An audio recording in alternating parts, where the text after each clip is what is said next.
తులవారికి గనక చూసుకున్నట్లయితే ప్రస్తుతం తులారాశి వారికి లేదా తులాలగ్నం వారికి లాభస్థానంలో కేతువు మరియు అదేవిధంగా భాగ్యంలో గురువు, పంచమ స్థానంలో రాహువు, ఆరో స్థానంలో శని యొక్క సంచారం జరుగుతుంది. ఆరులో శని ఉండడం ఏంటంటే మీ యొక్క కర్మ ఏదైతే ఉందో, అంటే మీరు ఏదైతే కష్టపడుతున్నారో, ఏదైతే ఎఫర్ట్ పెడుతున్నారో డైలీ చేసేటువంటి వర్క్కి అది తోడ్పడుతుంది అని దాని యొక్క అర్థం. పంచమ స్థానంలో ఉండేటువంటి రాహువు ఈ సంవత్సరం నవంబర్ వరకు అక్కడ ఉంటాడు కాబట్టి నవంబర్ వరకు రాజకీయ సంబంధించినటువంటి అంశాలలో చక్కటి యోగాన్ని ఇస్తాడు, అందులో ఎటువంటి సందేహం లేదు, గుర్తుపెట్టుకోండి.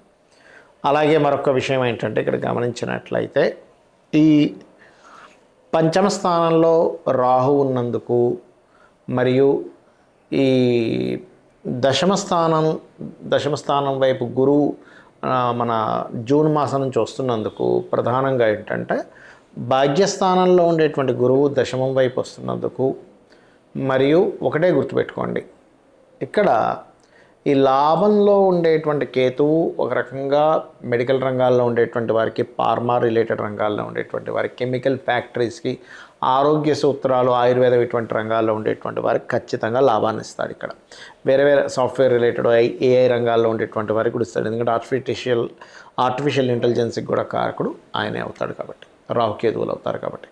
సో ఇటువంటి వాడికి చాలా బాగుంది చెప్పాలంటే.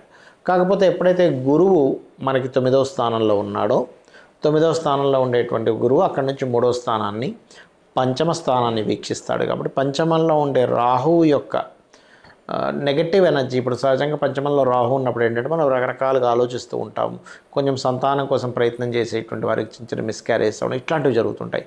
అటువంటి వాటికి అనుకూలమైనటువంటి వాతావరణాన్ని ఇస్తాడు గురువు అక్కడ ఉండి.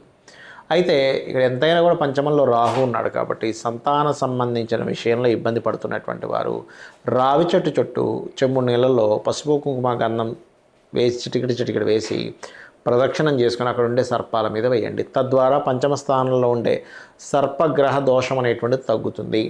అదేవిధంగా స్వయం పాకం ఇవ్వండి పెద్దవాళ్ళకి, ఇవి చక్కగా పనిచేస్తాయి. కాకపోతే తులారాశి వారికి రాహు పంచమంలో ఉండడం అనేటువంటిది ముఖ్యంగా రాజకీయ యోగాలకి మంచిది, గుర్తుపెట్టుకోండి. అలాగే దశమంలోకి వచ్చేటువంటి గురువు, ఎప్పుడైతే దశమంలో గురువు వస్తున్నాడో మీకు జూన్ నుంచి కెరీర్ పరంగా మార్పులు జరగని తర్వాత నుంచి మీకు లైఫ్ అనేది బాగుంటుంది.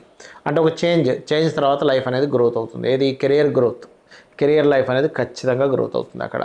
ఇక మీరు సంతానం కోసం ఎక్కువ ఇబ్బంది పడుతున్నటువంటి వారు ఓం దిగంబర శ్రీ పాదవల్లభ దిగంబర అనే నామస్మరణ చేయండి.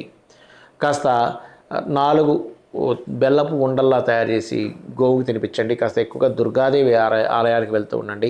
కాలభైరవుణ్ణి, దక్షిణామూర్తిని ఆరాధన చేయండి, అన్ని విధాలు బాగుంటుంది.